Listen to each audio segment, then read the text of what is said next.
그 다음에 리스크 관리에 대한 내용이에요. 이것도 우리 칠판에서 리스크 관리가 조금 많아졌어요. 리스크 관리가 좀 많아졌는데, 이것도 저도, 여기 보시면은 성과 측정의 부작용은 성과 측정의 부작용이란 게 잘못된 지표를 설정하는 오류하고 잘못 해석하는 오류 두 가지로 나눠준다고 합니다. 이 두 가지로 나눠주는 것도 밑에 보시면 이렇게 나눠져 있어요.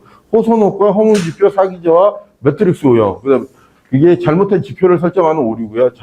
성과를 잘못 해석하는 오류는 확증적 편향이나 상관관계인데 인과관계를 잘못 구분하는 경우죠. 그래서 특히 문제 같은 경우 이거죠. 호소노과 누가 나를 보면 열심히 일하는 그런 효과라는 거죠. 허무지표는 지표 자체가 도움이 안 되는 지표고, 사기저하는 달성하기 너무 힘든 목표가 주어졌을 때, 그리고 매트릭스 오형은 그러니까 잘못된 정의된 KPI를 활용하면은 실질적으로 문제가 많이 발생한다 그런 의미고, 확증적 평양은 확대 해석이라는 거죠. 확대 해석이라고 하는 거고, 이번에 상관관계 인과된 관계는 상관관계는 우리가 상관관계 하면 이거예요. A하고 B의 관계, X 키하고 몸무게의 관계, 이런 것들이 상관관계라면, 이렇게 비례를 하겠죠. 키가 늘어나면 몸무게 늘어나니까, 그게 상관관계고, 인과관계는 A가 발생함으로써 B가 발생하는 그런 시간의 흐름이죠. 뭐가 있어야지 어떻게 돼. 그게 인과관계인데, 그거를 혼용해서 많이 발생되는 오류가들이 있다고 합니다. 그래서 이런 내용에 대해서도 좀 정리하실 필요가 있고요. 그 다음에 이 문제 같은 경우는 되게 간단한데, 이것도 그냥 있어서 제가 문제 낸 거예요. 제가 문제집에 있어서. PMBOK 칠판 문제집에 있어서 내온 문제인데, 기본적으로 8의 속도를 예상하고 있다는 게, 이게 하여튼, 8칸을 만들어 낸다는 거죠. 결론적으로 이 문제의 의무는 그래요. 그래서 8칸을 딱 만들어 놓고, 근데 이 8칸의 속도를 예상하고 있는데, 다음 우선순위로 A, B, C로 돼야 된다. 그러니까 수를 분할하지 않는다는 게 B가 쪼개지지 않고 A가 쪼개지지 않는다는 거죠. 순서대로 가니까 A가 들어가겠죠, 문장. 그러면 A, 내가 4칸 들어가고, 그 다음에 이 나머지 4칸 어떻게 되는데, B를 2개 넣으면은, B는 B까지 B를 2개 넣을 수 있겠네. B 넣고. 근데 C를 넣으려고 하니까 C가 3개잖아요. 그럼 2칸에 안 들어가잖아요. 그럼 쪼개져야 되는데 쪼개지지 않는다니까 C가 안 되고, 그러면 D도 들어가겠네요. DD. 이 문제입니다. 근데 문제는 어렵지 않은데, 그럼 A하고 B하고 D 들어가는 거겠죠. 근데 이게 문제 형태가 이런 식으로 나올 수 있어가지고, 저는.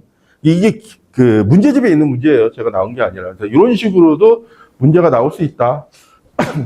그리고 이것도 살짝 제가 원래 문제에서 살짝 바꿔놓은 건데, 어쨌든 우리가 활동 노드를 표현할 때, 기본적으로 A라는 액티비티가 끝나고 B라는 액티비티로 넘어가잖아요.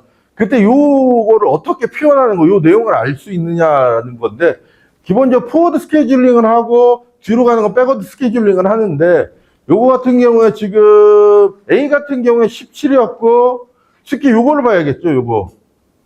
토탈 플롯이 3일이죠. 그러니까, 전체 프로젝트 기간을 생각하고, 그거를 영향을 안 주면서 얘가 가질 수 있는 여유 시간이 3일이라는 거죠. 얘가 가질 수 있는 여유 시간이. 그리고 얘 같은 경우 여유 시간이 없어요. 여유 시간이 없다면 얘가 크리티컬 패스에 포함이 된다는 거죠. CP에 포함이 된다는, 다른 얘기로 이해하면 얘는 여유 시간 자체가 없다는 거예요. 그러니까, 그리고 다시 하면 얘가 크리티컬 패스에,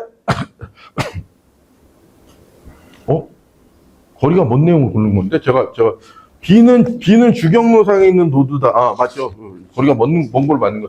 B는 그러니까 얘가 크리티컬 패스에 있는 노드라고 생각할 수 있는 거죠. 이거 맞는 거고. 그러니까 다시 보면 A에서 B로 연결되는 거, A에서 B로 연결되는데, 이건 주경로상에 있는 노드가 아니죠. 얘도 0이어야 되잖아요. 주경로상이 있으면 얘도 0이어야 되는데, 그럼 1번이 아닌 거고요. 그 다음에 1번 맞는 얘기고, 그러니까 2번 같은 경우 A의 토탈 플롯, A가 토탈 플롯이 3이니까 20 빼기 17이잖아, 보통. 18 빼기 15, 그게 3이니까, 오케이. 3 맞는 거고요. B도 CP에 있는 노드인 것 같고요. 여기 0이니까 맞는 거고. 그런데 A의 프리플롯을 어떻게 결정하냐면, A가 뒤 활동에 영향을 주지 않으면서 가질 수 있는 여유 시간이 프리플롯이니까, 보통 계산은 요 마지막에 있는 내용하고 요거하고의 차이가 몇 가지 있냐. 18, 19, 20, 3이죠. 3일 동안 여유가 있는 거예요. 18, 19, 20이니까. 그러니까 얘는 5가 아니라 3이니까 얘가 잘못된 게 4번인 거죠. 그러니까 요거에 대해서는 뒤에 한번 다시 나옵니다. 세부적으로. 그래서 포워드 스케줄링하고 백워드 스케줄링 어떻게 하는지에 대해서 꼭 한번 아셔야 된다. 이게 문제가 자주, 올해도 출제됐어요. 이게 요런 스타일의 문제가.